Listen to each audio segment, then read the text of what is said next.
आलिंगनाचे 3 प्रकार सांगितलेत ना. एक यमाचं आलिंगन, एक प्रेमाचं आलिंगन, एक कामाचं आलिंगन.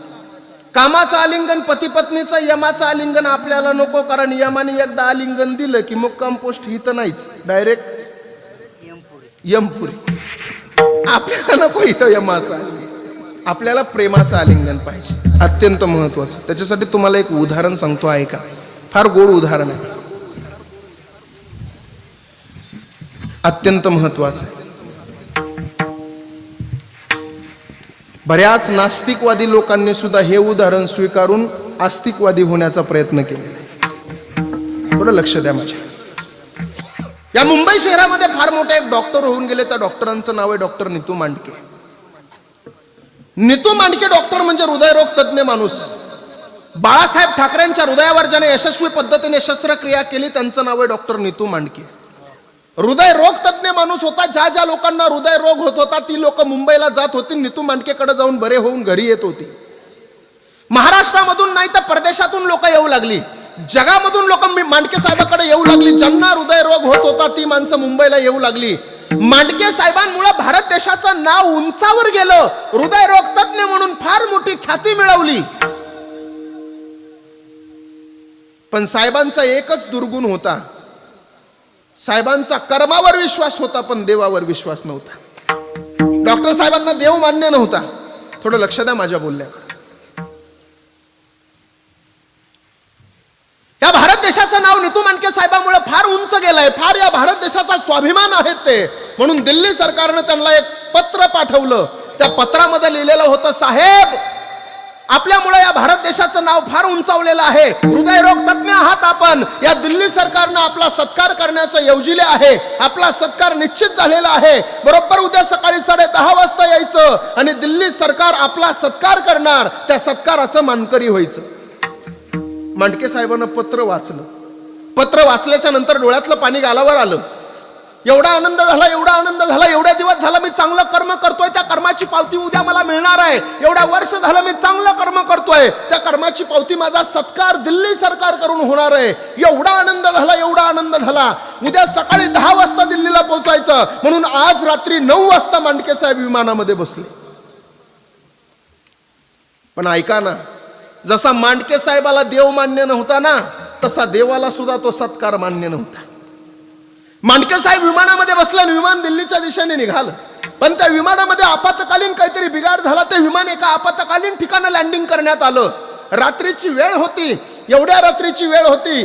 विमान आपत्कालीन ठिकाणी लँडिंग करण्यात आलं. चौकशी केंद्राकडे गेले. चौकशी केंद्राकडे गेल्याच्या नंतर विचारलं, इथून पुढे दिल्लीला जायला किती वेळानं विमान आहे? तपासाअंती कळालं, इथून पुढे दिल्लीला जायला 10 तासानं विमान.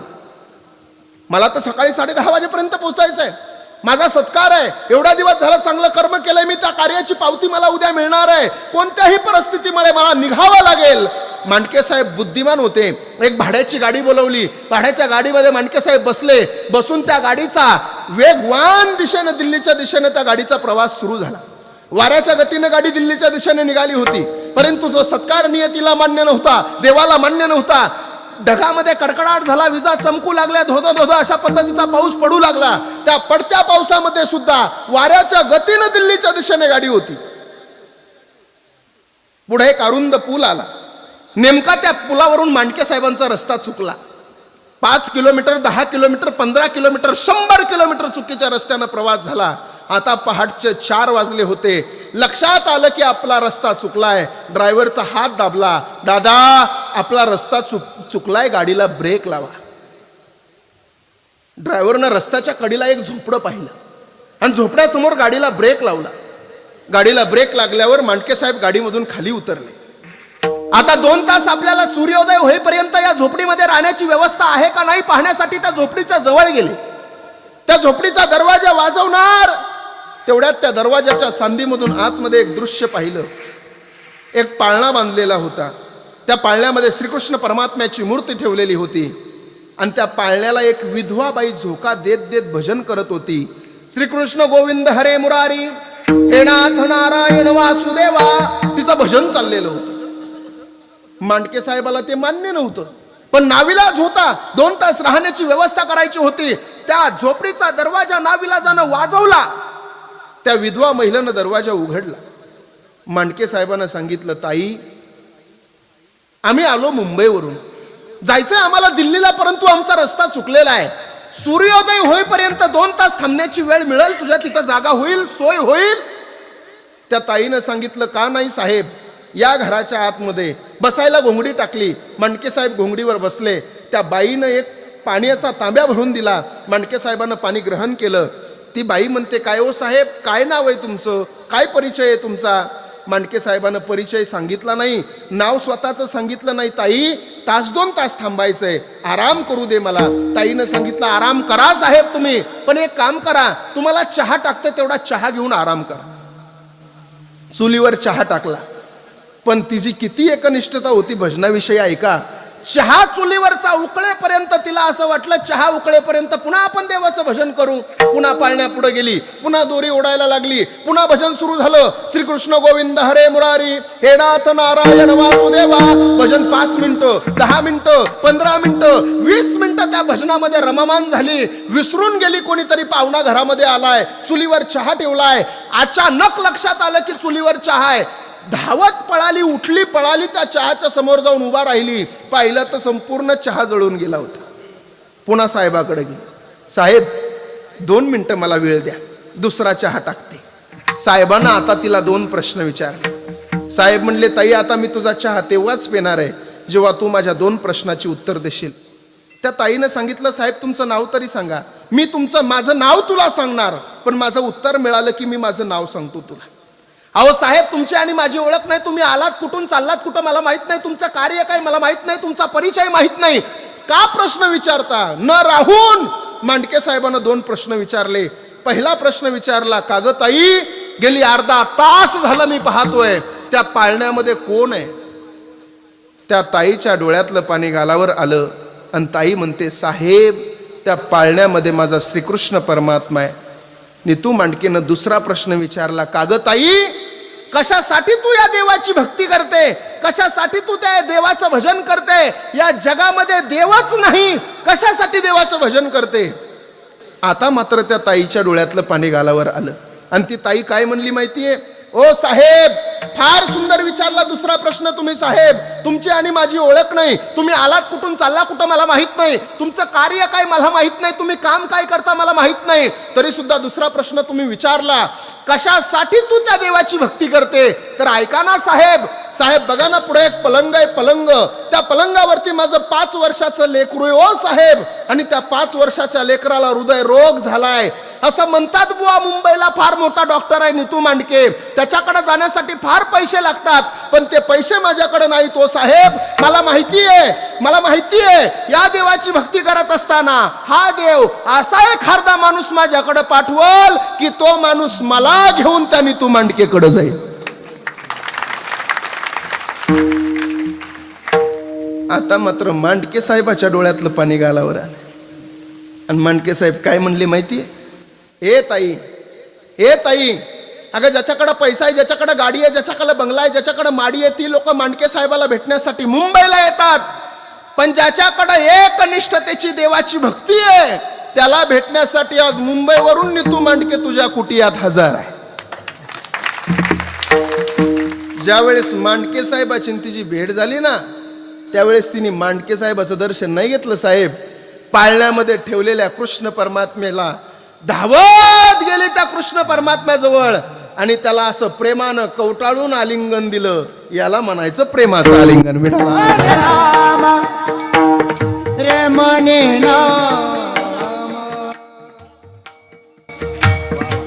महाराज, एकनिष्ठतेने तुम्ही आम्ही भक्ती केली तर देव सुद्धा आपल्या सोबत आहे. आज आमच्या महिला मंडळ म्हणतात, महाराज देवाला नैवेद्य दाखवल्यानं देव कुठं नैवेद्य खातो का? अरे देव आज सुद्धा नैवेद्य खायला तयार आहे, पण खाऊ घालणारा माझ्या शबरी मातेसारखा पाहिजे. देव आज सुद्धा यायला तयार आहे, पण बोलवणारा माझ्या द्रौपदी मातेसारखा पाहिजे. देव आज सुद्धा झोपायला तयार आहे, पण झोपू घालणारा माझ्या यशोदे मैयासारखा पाहिजे.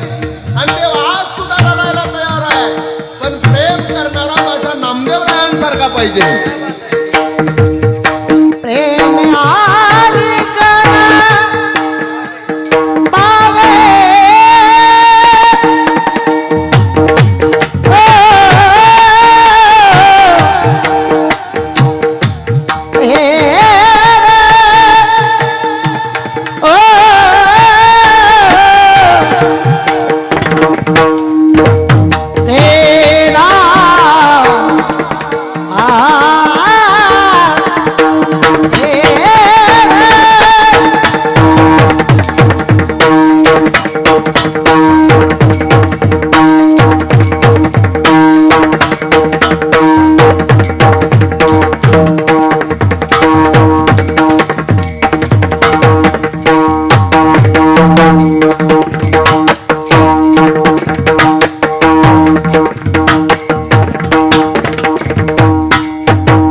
आता मी एक बोल म्हणतो, ते भरत महाराज वाजवतो.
माझ्या दोन्ही चरणाचा भाव तुमच्या समोर देण्याचा प्रयत्न केलेला आहे.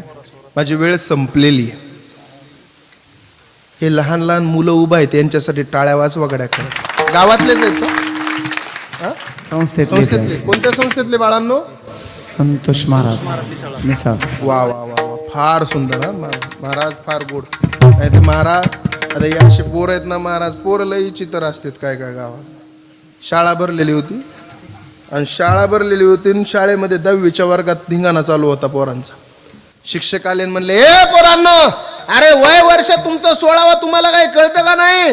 वयाच्या 16व्या वर्षी ज्ञानोबा ज्ञानेश्वरी लिहिली, तुम्ही अजून धिंगाणा घालताय. त्यातलं एक पाठीमागच्या बेंचवर 22लं बसलेलं होतं.